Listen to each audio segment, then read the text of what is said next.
So today I want to talk to you about a streamer called Gloomshadows and a clip I've seen of her most recent stream where she managed to beat Malenia in Elden Ring using a single finger. And I want to talk to you about that because I've seen a lot of people questioning it the same way they question a lot of my content.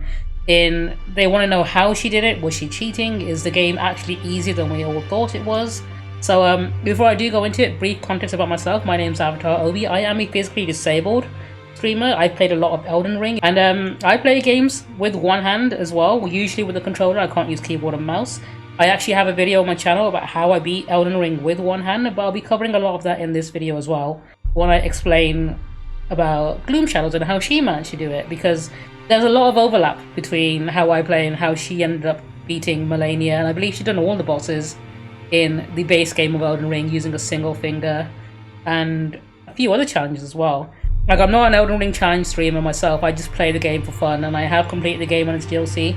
I have friends like Sophie Darling and Hellion Kate who do stream Soulsborne games, and especially Sophie's done quite a few challenges, so if you're after that content, I'd recommend them over me. I just play for fun, but I do tend to play games on the harder difficulty, and I do stream them all on my channel here, so if you want to pop by any of my streams when I am live, please do make sure you subscribe so you don't miss any of them.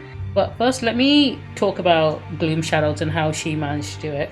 So this is the post I saw on Twitter where she managed to beat Malenia. From her stream you can see there, she's got a PlayStation controller there that she was using with a single index finger. And I found this quite interesting. I thought it was quite a cool challenge to do. I don't think it's something I'd be able to, and I'm someone who plays with one hand. And it took me a good number of tries to beat Malenia. But I watched this clip of her doing the challenge and I realized the thing that allowed her to beat Malenia is the same thing that allows me to be able to play the game myself. So this is the clip of her stream where she managed to take on Malenia with one finger, and I want you to pay attention to the button she's pressing on the controller as she does the challenge. And you'll notice around right here, when she's attacking, she's using her index finger on the right D-pad. So what she's done is she's rebound the controls on the controller to make it easier to access certain abilities that you would normally need to use both hands for. So by remapping the controls, she actually gave herself the ability to do things a lot quicker using one finger and using buttons that are closer to the analog stick, which made the game a little easier to tackle with the one finger challenge. If you tried to do it with the basic default controls, it would not be possible.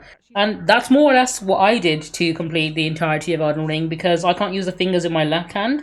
What I would normally do is I'd rebind certain controls, so the most obvious one being sprint, being click on the left analog stick, is something I cannot press physically. So what I did is I rebound that control to the same button as dodge roll. So on my controller, the B button is for both sprinting and rolling. So I can do that with my right hand instead of my left. And I want to talk about this a little bit more because when Elden Ring first came out, there was a lot of discourse around the game, specifically around the game's difficulty and how there was no difficulty option. And people were making the argument about how the game is being gatekept from the disabled community because they can't play games without an easy mode. And the disabled community and disabled gamers specifically were being used as a front for this argument for an easy mode in Elden Ring and FromSoft games. I just also want to point out, I think she's doing a rune level 1 playthrough as well. She hasn't even leveled up in this game, so I'm just looking at her health bar, and that's a lot smaller than it should be at this point. That aside, yeah, you'll see a lot of people bring up the fact that games need easy modes to help disabled people enjoy games. And I'm someone who advocates for accessibility in video games, and I just want to say that is a very disingenuous argument to be making on behalf of disabled people, because an easy mode doesn't solve a lot of the problems that people who have disabilities like myself face. Like, making the game easier is not going to help someone who's visually impaired to play the game, right? What we really need are accessibility features to be a standard practice amongst video games. So things like being able to remap your controls is a very essential feature for people with disabilities to be able to enjoy them. And I think that should be something that every game should offer. Another one should be being able to edit your UI, make things bigger or smaller, or just hide certain things. Should be a standard feature in every video game. Being able to change the size of text, like subtitles, or just subtitles in general, should be in every video game. And I think it's wild that these things aren't a standard. Like, there's no industry standard for the bare minimum needed, and there are so many games released today that don't have a lot of these features. and they are very easy and basic to implement. And it's things like this that end up leading to helping everyone else. And it's something I always bring up quite often. It's called the curb cut effect. The curb cut effect is a sort of mental phenomenon that you'll see in a lot of people, named after, the dipped curve that you'll see very often to help people with wheelchairs. This was something people were against. Okay, originally people were resistant to the idea of spending money, or wasting money as they would say, to implement something that wouldn't help anyone apart from the disabled community from their point of view. But the truth of the matter is, things that help people who have disabilities end up helping a lot more people. And because people have this narrow-minded view of it, they don't want to help anyone, not realizing this change or design element could help so many other people. Like, one example I can think of is having games translated into other languages apart from English, which might seem like a silly thing at times when you think about it, because you think it's a standard thing, and it's hard to see how it might impact gaming as a whole. But when games are translated into other languages, there were multiple records set in speedrunning, because it turns out players could change the language to Korean, skip text faster, and multiple world records were broken as soon as a game has a Korean language option. So what was once a way to make a game accessible to a completely different country or region has now just become a strategy for a lot of gamers who are out there breaking world records. And if you take a look at Gloomshadows and her YouTube account, you'll see she's done things like playing Elden Ring with a dance pad, as well as multiple one-finger challenges. And these are things that wouldn't have been possible if the game didn't have controls that you can rebind. Like, she's even managed to do Bloodborne with a Guitar Hero controller, which I think is badass. And I really think we need to be advocating better for accessibility in video games, because it's not just for a small subset of gamers, it's not for a small minority of people, it's actually something that could benefit multiple people. Like, you only need to look at PC gamers who have been unhappy with multiple ports of console games that are literally unplayable on PC because you can't remap the controls. It's such a basic feature, but if you try to play any PC game that's a console port from the early 2000s or earlier, you'll notice that most of them are very difficult to play and have terrible controls, keyboard and mouse and controller. And it's always seen as such an afterthought, when really it should be somewhat of a priority, because these features have a net positive impact on the gaming community as a whole.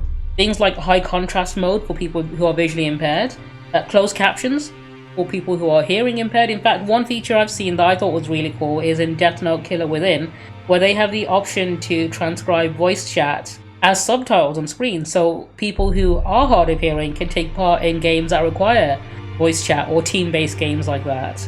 And I think easy mode is a very lazy sort of band-aid solution that doesn't really fix anything, because ultimately you can't implement that sort of solution in games like Marvel Rivals or other online multiplayer games. You can't suddenly say, okay, put an easy mode in to this game, so when people who have disabilities play multiplayer, they have an option they can just tick and play along with everyone else, because that solution isn't going to work.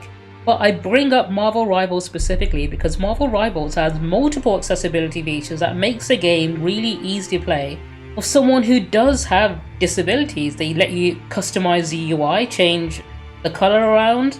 They have high contrast mode for people who are visually impaired, like I mentioned earlier, to the point where I'm someone who can actually play the game on a competitive level and get to like silver rank at the time of recording anyway.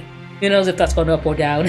In fact, one of my favorite things about Marvel Rivals is the ability to customize your crosshair so you can see it better, which can be used as an accessibility feature, or you can do what I did and just turn the crosshair into the X-Men logo for fun, which is what I did. I mean, it helps me in the end. But I like being creative in my games like this, and you know what? I'm still kicking ass, so it's not an issue. But it's a discussion I think we should be having a lot more in the gaming community and amongst gaming circles. So it's one I see creep its head around every now and again when it comes to topics of games like Elden Ring, but it always defaults for people saying this is why we need an easy mode. And I wanted to give a wider context for people to be better appreciate the benefits of features like remappable controls and customizable UI, because it helps people outside of the disabled community. And I think more people should be encouraging and advocating for that sort of thing.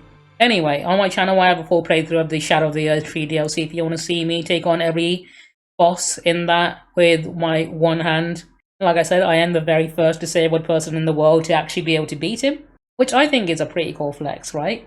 Don't forget to like, comment, subscribe, keep up with my stuff. I do stream on this channel, so you can pop by my streams whenever I'm live, say hi, check out what game I'm playing that day. In fact, if you do go to my live streams from this video, just comment on my live stream with "Are you winning, son?" just so I know where you came from. And hopefully I'll see you in the next one. Sayonara.